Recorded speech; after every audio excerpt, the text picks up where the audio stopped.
하나님께서 약속의 땅, 하나님의 땅에 들어간 이스라엘 백성들에게 이제 첫 성의 전쟁인 여리고 성의 전투에 대해서 말씀해 주셨습니다.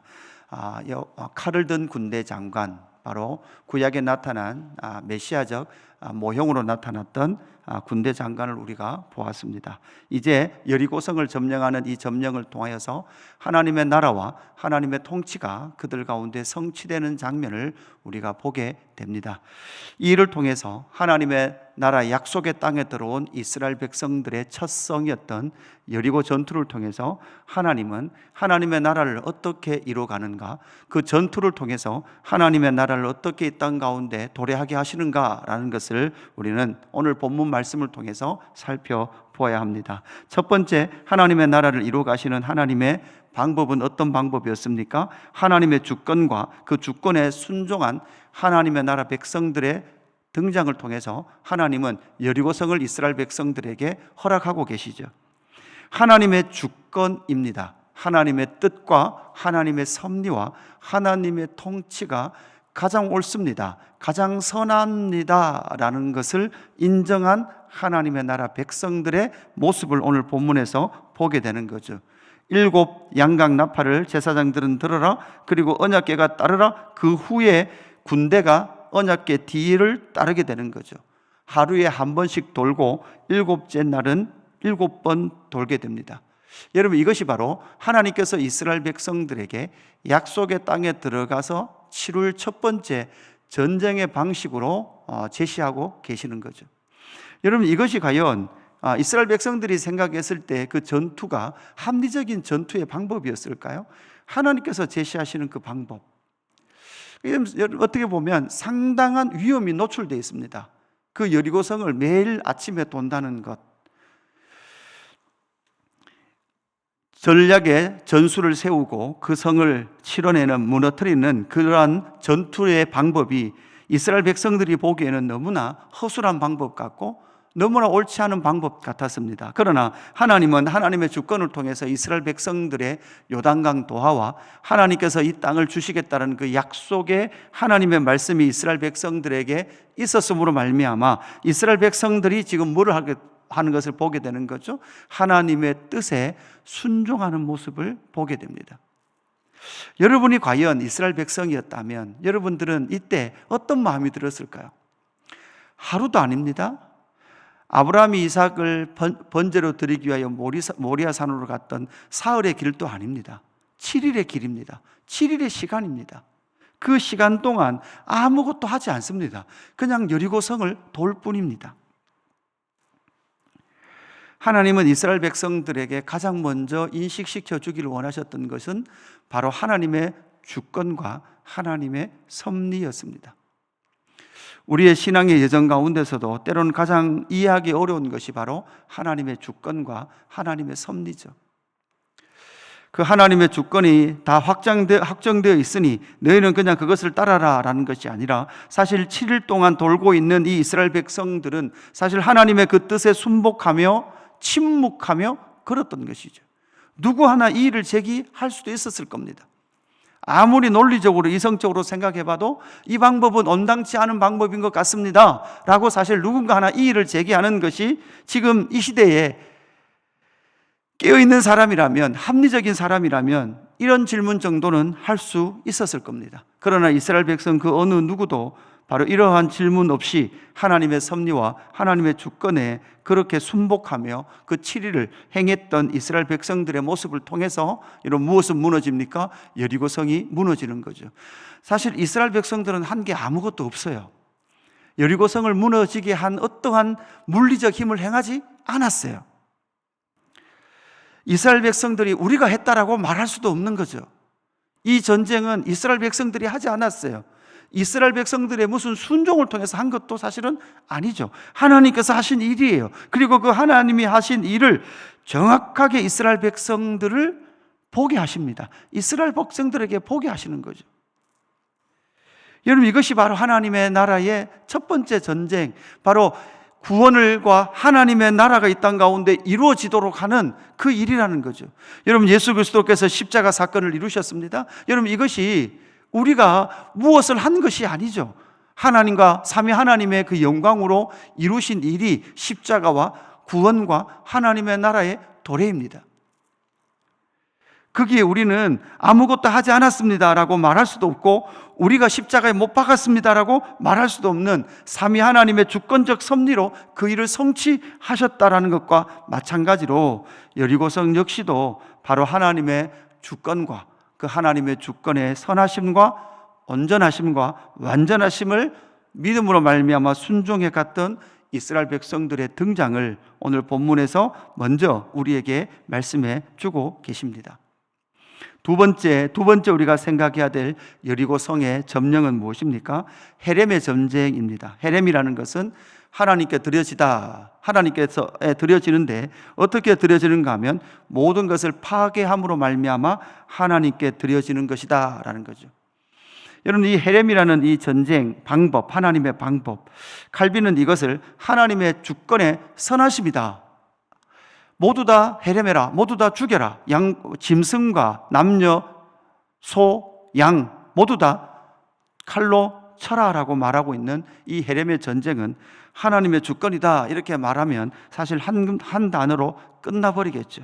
그러나 우리는 이런 헤렘의 전쟁에 많은 질문들이 있습니다. 어떤 질문이 있습니까? 구약의 하나님은 헤렘하라, 모든 것을 죽여라, 그러므로 하나님께 드려라 라고 말씀하시는 무서운 하나님이시라면 신약에 와서 나타난 예수 그리스도를 통한 그 사랑의 하나님과 어떻게 매치가 되냐라는 거죠.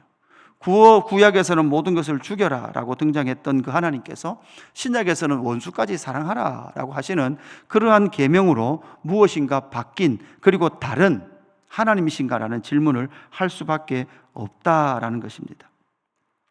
여러분, 여기서 우리는 여리고 성의 의미가 무엇인지를 우리는 잘 살펴보아야 합니다. 여리고 성이 이렇게 무너지게 되는데, 이렇게 무너진 이후에 26절에 보면 독특한 말씀을 하시죠. 26절, 여호수아가 그때 맹세하게 하여 이르되 누구든지 일어나서 이 여리고 성을 건축하는 자는 여호와 앞에서 저주를 받을 것이라. 그 기초를 쌓을 때에 그의 맏아들을 잃을 것이요 그 문을 세울 때에 그의 막내 아들을 잃으리라 하였더라. 이렇게 말씀하고 있습니다. 그러니까 이 여리고 성은 다시 재건할 수 없는 성이다라는 의미가 됩니다. 결국은 이 성은 다시 절대 세워질 수 없는 성이고 영원히 망할 성의 모형으로 우리에게 알려주고 있죠.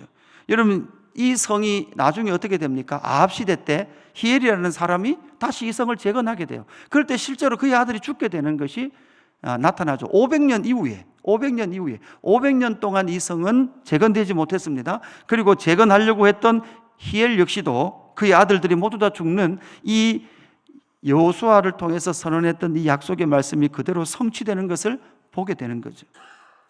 결국 무엇을 말합니까? 이 여리고성은 절대 다시금 세워질 수 없는 성입니다. 이 성이 그대로 요한계시록에 가면 무엇과 대비되고 무엇과 함께 연결됩니다. 됩니까? 바로 영원히 무너질 바벨론 성이라는 그러한 이미지와 연결되어 있는 거죠.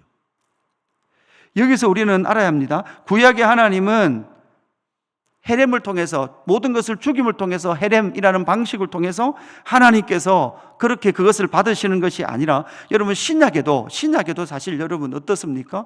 여러분, 하나님과 아들 예수 그리스도께서 이 땅에 오셔서 구원을 성취하시고 성령을 보내주실 때 성령이 오시면 어떤 일을 한다 하셨습니까? 의에 대하여, 죄에 대하여, 세상에 대하여 뭐 하십니까? 책망하시죠. 여러분, 이런 말 들어보셨습니까? 은혜의 폭력성입니다. 여러분, 은혜를 주실 때, 여러분 내 자아가 은혜 앞에서 완벽하게 깨어질 때 하나님이 너 은혜 받을래? 이렇게 물어보고 오셨어요? 아니면 어느 날 갑자기 찾아오셨어요? 내가 동의하고 나 은혜 받겠습니다, 내가 죄인인 것을 스스로 동의하겠습니다, 이렇게 해서 오셨습니까? 아니면 내가 그냥 찬양하고 있는데, 예배하고 있는데 나의 허락도 없이 들어오셔서 나를 깨트리셨습니까? 이것을 은혜의 폭력성 이렇게 말합니다. 요한계시록에 가도 여러분 큰 성 바벨론은 어떻게 됩니까? 무너집니다. 이 여리고성은 하나님의 어떠한 헤렘의 구약에 나타나는 방법이 아니라 신약에도 나타나 있는, 여러분 무엇을 말합니까? 여러분 세상의 도성, 세상 나라, 바로 사탄의 기지요, 귀신들이 모이는 그 성으로 대변되는 이 여리고 성이 무너짐을 통해서 신약의 하나님의 나라 백성들 역시도 이 땅을 살아가면서 우리는 무엇을 치릅니까? 바로 영적 전쟁을 치르는 거죠. 신약에도 여러분 많은 바울 서신과 그런 편지들을 통해서 영적 전투에 대한 말씀들을 수없이 우리에게 해주고 있는 거죠.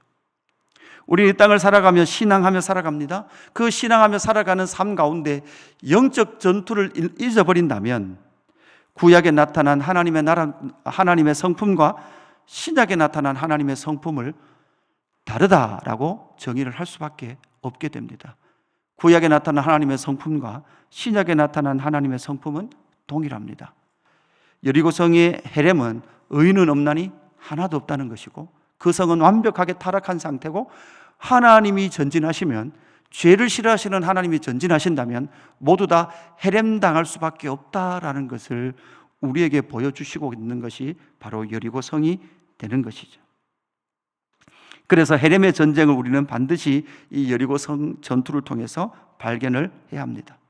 그리고 하나님의 전진을 통해서 하나님은 반드시 심판하시고 그 전쟁을 통하여 헤렘하신다라는 것을 우리가 기억할 때, 요한계시록의 여리고 성의 이 바벨론 성의 무너짐 역시도 우리는 신약의, 구약의 동일한 여리고 성의 무너짐의 선상에서 이해를 하게 된다라는 것입니다. 세 번째는 무엇입니까? 헤렘에서 구원받은 여인의 우리의 시선이 가야 합니다. 이미 여리고 성에는 출애굽의 그 모든 역사의 소문들이 들려졌습니다. 여러분, 그랬을 때 이 여리고는 어떻게 해야 합니까? 이 성은 결국은 문을 열어야 합니다. 그런데 우리가 어제 보았듯이 이 여리고 성은 문이 굳게 닫혀 있었습니다. 이스라엘 백성들을 통하여 하나님의 영광의 구원의 소식과 하나님의 경륜의 소식들이 여리고 성에는 분명히 모두 다 들려졌습니다. 그럴 때 사실은 이 복음의 소식이 들려졌을 때는 어떻게 됩니까? 그 성의 문을 열어야 됨에도 불구하고 그들은 그 성을 굳게 닫고 있었죠. 그러나 그 성에 하나님의 그 구원의 소식을 들었던 한 여인이 있었는데, 그 여인이 바로 라합이었습니다. 이 여호와의 구원의 소식을 들었습니다. 그리고 그 여호와의 구원의 소식을 그 여인은 뭐 했습니까? 믿었습니다. 그리고 뭐 했습니까? 믿음대로 행했습니다. 정탐꾼을 돌려 보내줬습니다. 그뿐만 아니라 그 정탐꾼이 말했던 여호와의 군대가 이 성으로 들어올 때 자기를 내려주었던 그 붉은 줄을 너희 집에 내려라, 창으로 내려라. 그리고 너의 집 안에 있는 모든 사람은 생명을 얻으리라 라고 말했던 그 정탐병의 말을 듣고 그 집안에는 많은 그들의 형제들과 가족들, 친족들이 그 안에 있을 때 그 가정은, 그 모든 집은, 집 속에 있었던 자들은 어떤 은혜를 얻었습니까? 구원, 생명이라는 은혜를 얻었던 것이죠. 이것이 바로 헤렘에서 구원받은 여인, 그리고 그의 가족과 친족들의 이야기를 통해서 신약에 그대로 나타난 우리 주 예수 그리스도를 믿음을 통하여 구원을 얻었던 하나님의 백성들의 모습을 그대로 우리에게 보여주고 있는 거죠. 이 여인은 구원의 소식을 들었습니다. 그리고 구원의 소식을 믿었습니다. 그리고 구원의 소식대로 뭐 했습니까? 행했습니다. 행할 때 주 예수를 믿으라, 그리하면 너와 내 집이 뭐를 얻는다고요? 구원을 얻는다라는 구원의 그림이 이 여리고 전투에서도 나타나고 있는 거죠. 구약이든 신약이든 하나님은 죄 있는 곳은 뭐 하십니까? 헤렘하십니다. 그러나 예수 그리스도와 구원의 소식을 듣고 믿고 행한 자들에게는 하나님의 구원을 선포하시는 줄로 믿습니다. 이것이 바로 여리고 전투를 통하여 신약의 하나님의 나라를 살아가야 될 방식, 하나님의 나라의 영광이 성취되어지는 은혜를 저와 여러분 가운데 보여주시는 줄로 믿습니다. 하나님 아버지 감사합니다. 하나님의 주권과 하나님의 섭리와 하나님의 경륜과 하나님의 뜻이 이 땅 가운데 성취되어지는 것이 가장 선하다라고 믿었던 하나님의 군대, 하나님의 나라 백성들의 모습을 봅니다. 오늘 살아가고 있는 신약의 교회 하나님의 백성인 우리 역시도 여호와의 영광과 뜻이 온전합니다라고 고백하며 순복하며 나아가는 저희들 되게 하여 주옵소서. 하나님의 영광과 복음의 소식을 듣고 믿고 순종하는 저희들 되게 하여 주옵소서. 그럴 때 우리의 앞에 행하시며 그 구원의 영광을 이루시고 하나님의 나라를 성취하시는, 하나님을 믿으며 순복하며 걸어가는 저희들 되게 하여 주옵소서. 감사함을 드리며 구주 예수 그리스도의 이름으로 기도드리옵나이다. 아멘.